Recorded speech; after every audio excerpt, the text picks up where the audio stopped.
with the second half, which is the delivery of the 8th Frans Vanistendael Award. So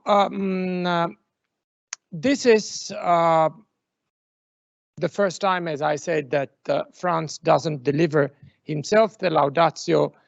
I would like also to recall when we established this award. It was also nice that at a certain moment we had to inform Frans of who had been selected by the jury as the winner. And of course, you know, he has never participated to the works or the selection, because if he had mentioned anything, then of course that candidate would have been potentially the winner. So we agreed to have a clear-cut separation, and that he would be at a certain time informed about the winner. And you know, initially we said, Frans, then of course, if you don't feel like making the Laudatio, we will not, in fact, oblige you to. There could be always some arguments that we can put forward, or the difficulties for you to attend. Well, in 7 years, this has never happened. So it's not to say that he was very happy with what the jury had selected, but he always found great arguments to express how happy he was for the fact that, you know, somebody who could be a colleague that he'd been knowing for years, or somebody who was an unknown person to him, had written something from which he could learn. And I think it's important for me to sort of disclose these things that have otherwise been, you know, not officially known. I am very happy that this award carries his name, and I think it's perhaps one opportunity for the international tax community to give the award to the technical merits of a contribution to the development of international tax law, regardless of the age. And there have been more senior person and less senior persons, but at the end of the day, the jury works with the 2/3 majority until the last meeting, and normally we never get to that. But I think that for me, it's really nice that today there is Rosa and their daughter Doris, that they're here with us, because it gives us also a sense of continuity.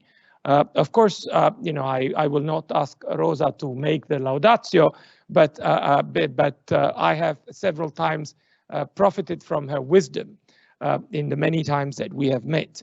You might notice that remotely we have my fellow members from the jury, and as you can see, at least I can see Cliff, DP, and Jennifer, who are here, and I would like to say that the things that I will be pronouncing in a few minutes are not my Laudatio, because it's impossible to do the Laudatio by myself of something that Frans has been doing so far, but it's something that reflects the input and the motivation for which we have taken our decision to give the award to one of the publications. Now, I take this opportunity also to say that in the jury, we also had Cecile Broekelind, Zilli Dagan, Rick Creever, Manfred Mösner, and Luis Schueri. And as you might notice, this is not a majority of members somehow related to IBFD, and it's not the usual group of people from Europe that say that Europe is doing the best things. We try to be global, which is also what IBFD finds extremely important in order to be recognized as the home of international taxation.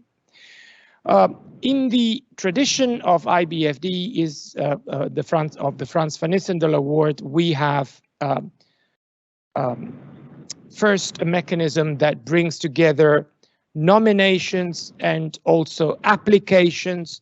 And this year we had 53 participating works between articles, book chapters, and book monographs. And of course, all of them have been published. So they had an ISBN or ISSN in the prior year. So that means 2021. And they have all been published in the English language throughout the world. We have a regular mechanism that allows us to monitor all what is being published, and we make sure that there is a good selection of publications. And the first selection brings us to have 18 publications, and from those 18, out of those 18 publications, we bring them down to what we normally call the shortlisted publications, which are 6. And the 6 shortlisted publications are presented on the IBFD webpage. And for this edition, the 8th edition, we have 6 shortlisted publications that have been that have appeared on the IBFD page for about 2 months, I would say, and I would list them in alphabetical order. Andrés, Báez, Moreno, because not always B comes after A. Critical reflections on the new Article 12B of the UN model on automated digital services, published by IBFD in the World Tax Journal, volume 13, number 4. Yariv Browner, Thinking Like a Source State in a Digital Economy, published by the University of Pittsburgh in Pittsburgh Tax Review, volume 18. Mike Devereaux and others, Taxing Profit in a Global Economy, published by Oxford University Press in a report of the Oxford International Tax Group. Alice Pirlot, Carbon Border Adjustment Measures, a Straightforward Multipurpose Climate Change Instrument, published by Oxford University Press in Journal of Environmental Law, 2021, pages 128. Dan Shaviro, What are minimum taxes and why might one favor or disfavor them? Published by the NYU Law in Virginia Tax Review, volume 14, number 2. And we have selected one of these 6 publications, and time has come to announce this, the winner. The winner of the 8th edition of the Frans Vanistendael Award is Andrés Báez Moreno for his article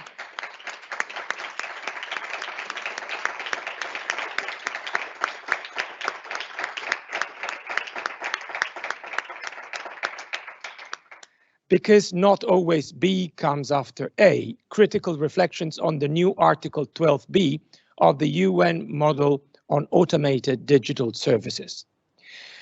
Well, let me start by saying a few personal words before I will convey the brief laudatio that I have agreed with the colleagues from the jury. And at the end of my laudatio, I will invite Andrés to have a shake of hands with Rosa Vanistendael, who's here. The personal words are that I would say that most members of the international tax law community are already familiar with Andrés and know how active he is in Spain at the Carlos III University of Madrid. For a strange coincidence, in 8 editions of this award, he is not the first Spaniard or Spanish academic to get this award. And I must say that he's not even the second winner from Spain, but the 3rd one out of 8. Now, this may be a coincidence. We don't have some kind of inclination to give the award to Spanish colleagues, but 3 out of 8 is quite against the odds. So, of course, that also shows that we don't care where the academic is from, and we do care about the quality of what he or she writes. It's a nice coincidence also that it comes at the time of Andrés' life in which he has a very big project, and the whole of the academic community in Europe believes in that. So he is the general reporter for the 2023 Congress of the European Association of Tax Law Professors, and that will take place next year in June at the University of Luxembourg. And by coincidence is on tax and commercial accounting, some of the issues that I was referring to, and I'm sure that he will find lots of interesting things to to learn from in the Ruding report and what was perceived already at that time. The formal topic is computation of taxable business profits, book tax conformity and other issues, or at least this is the exact wording of the working group, the ETLP working group. I think I should be allowed also to say one more personal thing about Andrés, and this is Andrés and IBFD, because Andrés has been with us, one of the postdoctoral research fellows, a few years back. And at that time, and starting at that time, we had many opportunities to interact with him in particular on one of the clusters of the research that we do at IBFD Academic, connected with the digital economy. But what I also want to say is that, if I am not mistaken, it was at that time that Andrés got really engaged in doing research on the UN Model Convention.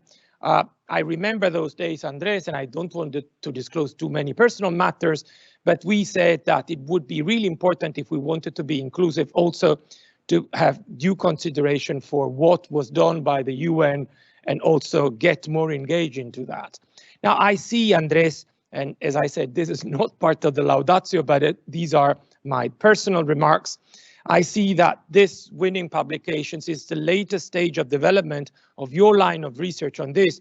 And I must say that, you know, I feel, in my capacity as academic chairman of IBFD, I feel immensely rewarded when I see that IBFD has contributed to also make possible for a colleague who's so bright as you are. Again, you are of course bright because you get this award, but I have always thought this of you, and I don't want to get too sentimental about this, otherwise they will accuse that we are Southern Europeans and that we cannot keep our feelings for ourselves. But it's really nice that this could be done. So I must say I'm proud of this achievement.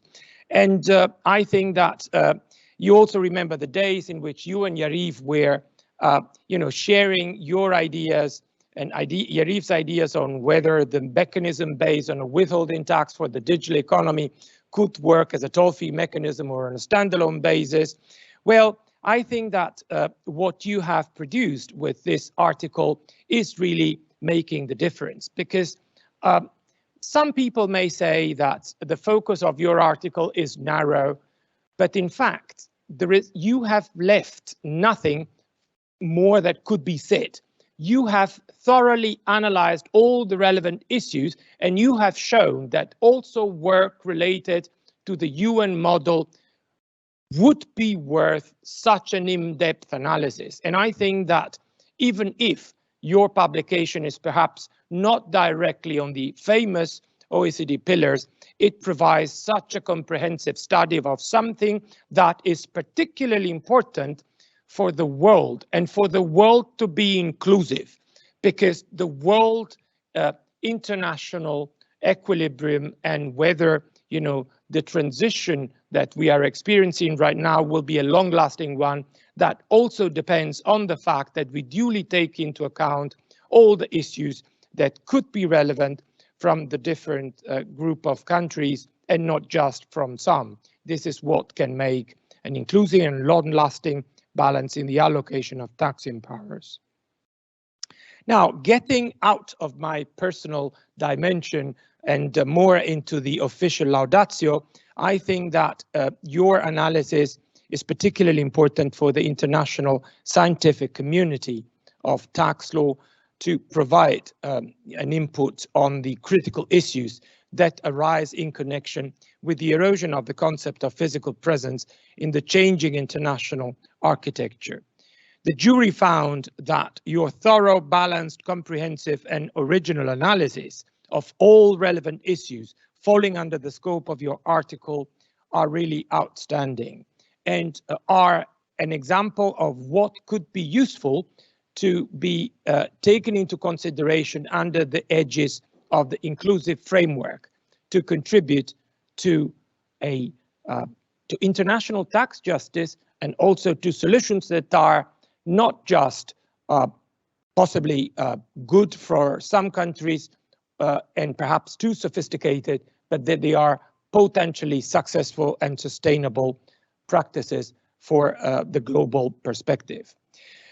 Besides being very well written and clearly articulated, but also well-founded on other research articles, we have appreciated the fact that you limit the de lege ferenda conclusions to a minimum, and you escape normative statements showing an ability to master legal interpretation and steer it towards a constructive future. Now, members of the jury may have different technical views on specific matters, and we may have different preferences, but the 2/3 of the jury has recognized that there could be no better work among the ones that have been presented that would deserve winning the 8th edition of the Frans Vanistendael Award. After incorporating in 2017 a new Article 12a on fees for technical services, the UN model had the potential of covering a significant area of the problems arising from digital economy, considering the fact that it is in the area of income from services that the problem of taxation in the absence of a permanent establishment is most acutely felt. Unfortunately, the commentary attached to the article imposed a limitation in that it proposed to exclude automated digital services from the scope of the application of the new article, but concomitantly a search began to find an easy solution to the digital economy problems, and that is what resulted in the adoption of Article 12b in the 2021 model. There are sporadic works in the academic world focusing and critically analyzing the UN model, but you are one of the few who have done this with your thought-provoking work. And this is really important because you have meticulously examined the history and progression of work in the committees and subcommittees of the UN group of experts, and you have analyzed the prevailing modes of interpretation of tax treaties. You question the logic of leaving out in the commentary services of a routine nature from the scope of application of Article 12a, thereby also precluding the application of the withholding mechanism in respect of automated digital services by source countries. And this interpretation in turn necessitated, as you assert, a separate Article 12b to deal with such services. You hint that it was perhaps a deliberately designed interpretative obstacle to make Article 12a less effective. But while designing a simplistic solution to the intractable problem of taxation of the digital economy in the absence of physical presence in Article 12b, many inconsistencies cropped up that are deliberated in detail by yourself, with the result that the application of the new article itself becomes tenuous, besides seriously jeopardizing by its very existence the application of Article 12a to digital services. You have pointed out that many developing countries that already have an FTS clause in their tax treaties or in domestic law will find the scope of the same substantially diluted should they choose to adopt the new Article 12b as analyzed by yourself. Various internal inconsistencies and contradictions are brought into sharp relief with impeccable arguments. And you advise countries that have already treaties incorporating service taxation clauses at source to desist from including the proposed new article, besides adopting a definition of ADS in their domestic clause. So your work was regarded by the jury, again, I'm speaking on behalf of the colleagues, some of whom, oh, I see also Cecile. Hi, Cecile. I hadn't said yes. Yes, and this is what took the jury also to consider that you were the right one for winning this award. You were our candidates. You show how, you can protect, or one can protect, the interest of the developing countries and provide sound justifications from a technical perspective. And also, you alert the developing countries of the possibilities of unintended consequences arising from the complex interactions of the various tax treaty provisions and suggest some practical solutions. Now, the jury found that in today's interconnected world, it is important to take into account the interpretational and practical issues faced by developing countries that often lack the expertise and the know-how to navigate the treacherous world of tax treaties. So this is, in our view, a very important contribution to the development of international tax law in the real sense of the term. So we think that your comprehensive analysis may assist many developing countries to perceive the implications of Article 12b UN model, the nuances and dividing line from 12a, and also understand that 12b may introduce asymmetries between the two articles. Your extremely articulate analysis and the fact that you have produced a lucid study on this topic may be of interest, therefore, from some members of the global international tax community that are not the usual suspects, but can assist developing countries in understanding what is best for their future. So I think that this is enough, and I hope that I have duly reflected the input of all the colleagues from the jury on whose behalf I am speaking in my capacity as chairman of the jury of the Frans Vanistendael Award, and I declare you as the winner of the 8th edition of the Frans Vanistendael Award. Congratulations, Andrés.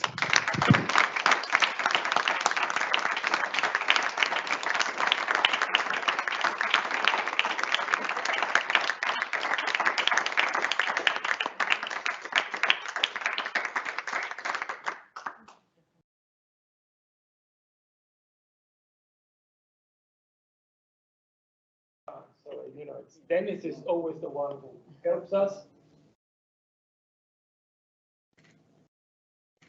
Maybe Jan-Martin, you would like to join on Rosa's side? Yeah, me. Jan-Martin. Yeah. So they have this way.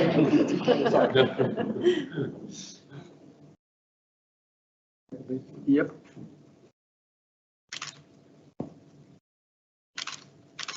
Thank you.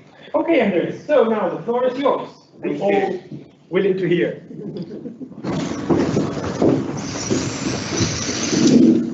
Thank you, Pasquale. Thank you, Professor Pistone. Well, I've been improvising this for weeks. I think even before I knew that I was shortlisted, I think that every tax academic has been improvising this for weeks.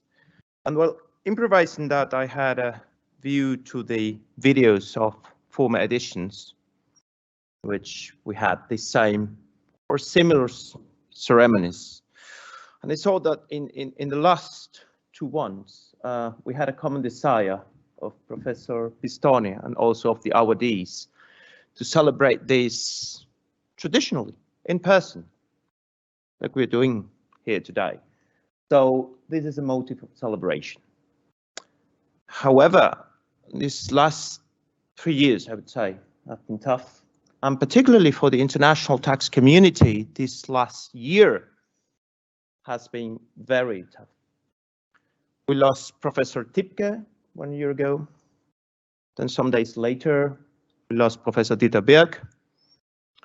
More recently and also unexpectedly, we lost Professor Arthur Cockfield. And of course, we lost that great asset of European and international tax law, Professor Vanistendael. Particularly relevant for these house studies, and I like to call the IBFD and similar places, not very much in the world, house of studies, because that's a term I learned in Latin America that I like very much. Very relevant person, very relevant academic for this house of studies. It will be no point in me here just recovering all the immense academic work of Professor Vanistendael. It has already been done.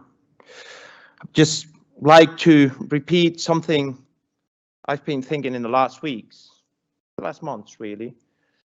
Trying to write an article on particularly European tax law without quoting Professor Vanistendael at least 15 times would be an endeavor similar to those that I've tried in history to write a novel without an A or without an E. This had happened.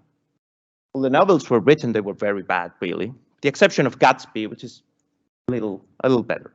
However, I would like to recall here a facet of Professor Vanistendael that is sometimes not forgotten, but I think not given the attention that it merits. And I will do that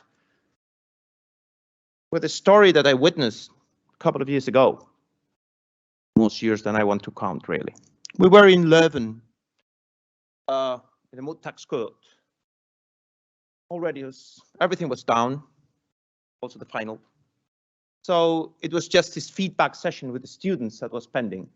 All the students, big room, real big room, waiting to hear how to resolve that convoluted, complicated case, very complicated case on, I remember there was trailing taxes, exit taxes, triangular situations, really very difficult. So students, imagine those 22, 23, 21 years old students have worked so intensively 6 months, and they were just waiting to see what should or what we needed to say. Professor Vanistendael appeared in about 35, 40 minutes. He gave just 6 clues. Very easy. It was very easy. It was like, I remember this is said by the sports journalist, he made it look easy. He didn't conclude. He didn't say you apply the 6 ballots to the case in this way. He didn't need to. It was evident. The students knew exactly what was the proper conclusion. And then Professor Vanistendael said something, and I'm really sorry, I cannot remember his very words, but also improvising this in Madrid last week, I just found a sentence of the only Spanish relevant philosopher of the 20th century, which is José Ortega y Gasset, saying, well, he said in Germany really, but he was Spanish, saying, that who wants to reveal us a truth would do well in put us in the position to discover it by ourselves. So that was exactly the conclusion of Professor Vanistendael. And in that very moment, I decided that was the teacher I wanted to be. And that's what I've been trying the last 10 years. I also wanted to thank the IBFD. Of course, not for the existence this award, not for this year granting the award to me. I understand this award is really circumstantial in the life of an 80 years old House of Studies. But I would like to thank the IBFD for the structural support of research. And here I refer to the fact that this article that has been awarded today is the result of a long work that has been always founded, advised by the IBFD, with a combination of 2 things that I think are relevant in research. On the one hand, freedom. I've always felt free here to think the way I wanted. But on the other hand, proper framework. And the framework with the beginning was both mottos, more taxing rights to source state at whatever cost, or exactly the opposite, no more taxing rights to the source state at whatever cost, are exactly equally irritating and very bad or badly founded in academic terms. And that was exactly the framework that I was given here, and that was exactly the piece of advice that I followed to write this better or worse article. At least that's what I thought. And I understand, and I will finish with this, that this is a pure academic act. pure academic ceremony. So I wouldn't like to mix personal issues here, but you will give me a free pass here for something that is actually not just personal, it's kind of a mixed argument, and that's the reason why I'm trying this here. I'm bringing this here. I come from a family of academics. I've been educated hearing about PhDs and chairs and how wrong was the theory of Noam Chomsky on generativism in general linguistics. So you will understand that coming from a family with that framework, when I started dating that young, bright, brilliant public attorney a lot of years ago, more than I would like to count here, exactly so many years as when I decided the kind of teacher I wanted to be, thanks to Professor Vanistendael, I was quite worried. Our work as academic, the academic work is special, or at least, as a friend of me says, it is just special because we academics think it is very special. Be it as it may, I was quite worried that a person that is and was a practitioner coming from a family of practitioners will understand the kind of work and the kind of professional career that I had decided. And so many years later, that young keeps on being young, bright keeps on being bright, and keeps on being public attorney in administrative law, but nobody's perfect, has proved to be the best support for this academic activity. And not just supporting day after day the strange peculiarities of this profession, but showing me every day, particularly those difficult times in which I have the temptation to deviate from the academic way, to tell me, this is your way, this is what you selected to do a couple of years ago, this is what you like, this is what you should stick to. So, Professor Vanistendael, thank you very much for showing me the kind of teacher I try to be. Of course, I never did, but I try, honestly. Thank you, IBFD, for promoting in that proper way research. And thank you, Almudena, for remembering me every day that this thing that we do really is worthy all the work and all the emotion we put on it. Thank you very much.